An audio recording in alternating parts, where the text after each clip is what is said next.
اعوذ باللہ من الشیطان الرجیم بسم اللہ الرحمن الرحیم۔ اب یہاں سے شروع ہو رہا ہے 5ویں رکوع سے مسلسل 10 رکوع، مسلسل خطاب ہے بنی اسرائیل سے۔ البتہ ان میں ایک تقسیم ہے، پہلے رکوع میں دعوت ہے۔ دعوت جب ہوتی ہے تو آمادہ کرنا، تشویق، ترغیب، دل جوئی، نرمی، یہ دعوت کے اجزاء لا ينفک ہے، اس کے بغیر دعوت مؤثر نہیں ہوتی۔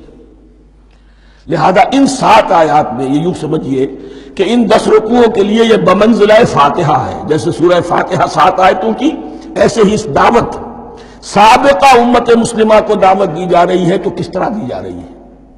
یہ کون تھے؟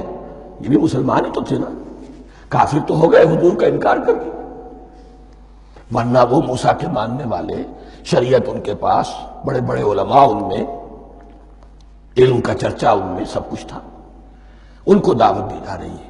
لیکن میں اس لیے آپ کو چاہتا ہوں، اس کو توجہ دلا رہا ہوں، آج اگر مسلمانوں میں جو غافل ہو گئے، اپنی حقیقت کو بھول گئے، اپنے فرض منصبی سے غافل ہو گئے، دنیا کے اور قوموں کی طرح کی ایک قوم بن کر رہ گئے، اگر کوئی ایک داعی گروہ کھڑا ہو، کوئی جماعت، کوئی فرد، اور اس سے جماعت بنے، تو ظاہر بات ہے سب سے پہلے اسے اسی امت کو دعوت دینی ہوگی، اس لیے کہ دنیا تو اسلام کو پہچانے گی اس امت کے حوالے سے۔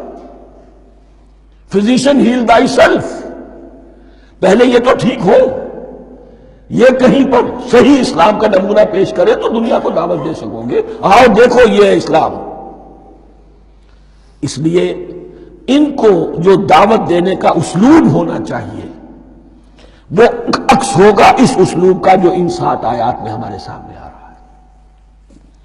یا بنی اسرائیل اذکروا نعمتی التی انعمت علیکم، اے بنی اسرائیل، اسرائیل کو سمجھ لیجئے یہ مرکب لفظ ہے، اسم، اسی سے اسیر بنا ہے، اسیر جو کسی کا قیدی ہوتا ہے۔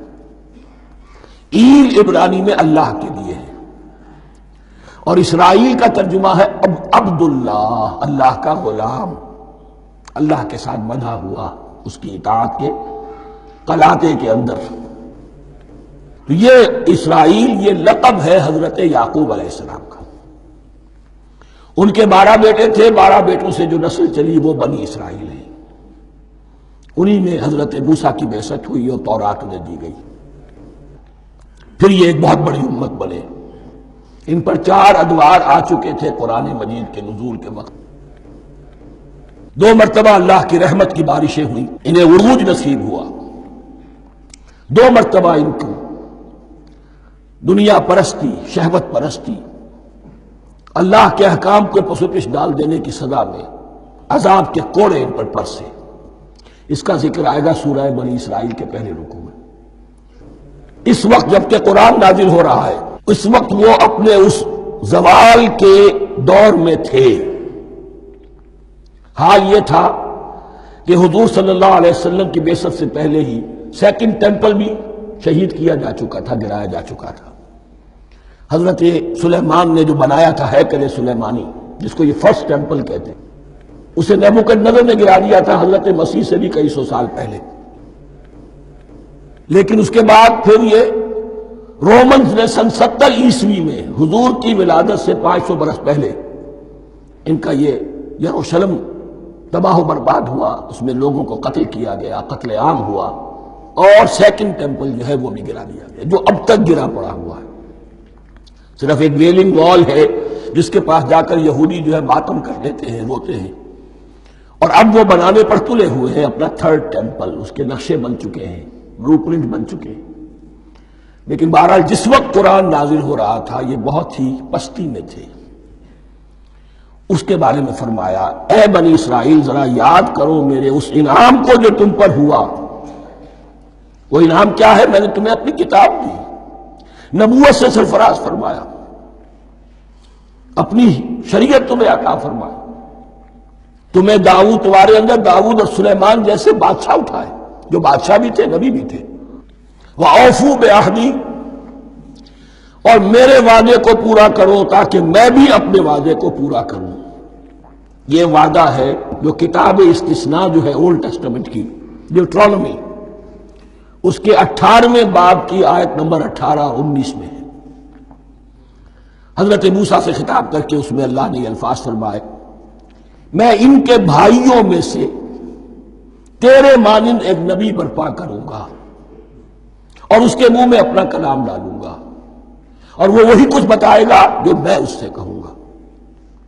یہ گویا کہ حضرت موسیٰ علیہ السلام کی امت کو بتایا جا رہا تھا کہ نبی آخر الزمان آئیں گے اور تمہیں انہیں قبول کرنا ہے۔ قرآن مجید میں اس کا بڑا تفصیلی ذکر سورہ اعراف میں آئے گا انشاءاللہ، لیکن یہاں فرمایا اوفوا بعہدی اوف بعہدکم، تم میرا عہد پیرا پورا کرو، میرے اس نبی کو تسلیم کرو، اس پر ایمان لاؤ، اس پر کی صدا پر لبیک کہو، تو میں تمہیں میرے انعام و اکرام اور بڑھتے چلے جائیں گے۔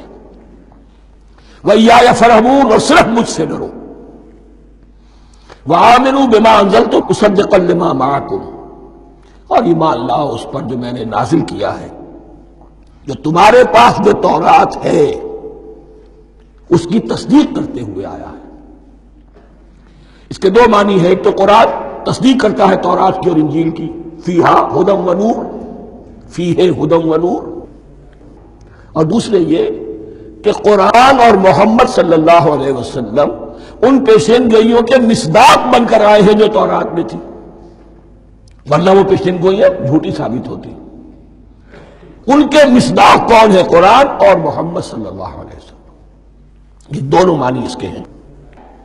وَآمِنُوا بِمَا أَنزَلْتُ مُصَدِّقًا لِمَا مَعَكُمْ وَلَا تَكُونُوا أَوَّلَ كَافِرٍ بِهِ، اور دیکھو تم ہی سب سے پہلے ان کا کفر کرنے والے نہ بن جاؤ۔ تمہیں تو سب کچھ معلوم تھا، تم تو منتظر تھے، تم تو آخری نبی کے انتظار میں تھے اور ان کے حوالے سے دعائیں کیا کرتے تھے کہ اللہ اس نبی آخری زمان کے واسطے سے ہماری مدد فرما اور کافروں کے مقابلے میں ہمیں فتح عطا فرما۔ یہ آئے گا آگے چل کر اسی سورۃ بقرہ کے اندر۔ لیکن اب تم ہی سب سے بڑھ کر کافر ہو گئے، تم ہی سب سے بڑھ کر دشمن ہو گئے۔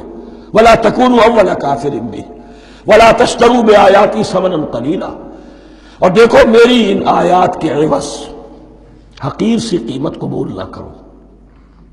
یہ آیات الہیہ ہیں، ان کو رد کر رہے ہو کس لیے؟ ہماری مسندیں، ہماری حیثیت، ہماری چودراہٹیں، کہیں ان پر کوئی آنچ نہ آ جائے۔ حقیر سی چیزیں، یہ صرف اس دنیا کا سامان، اس کے سوا کچھ نہیں۔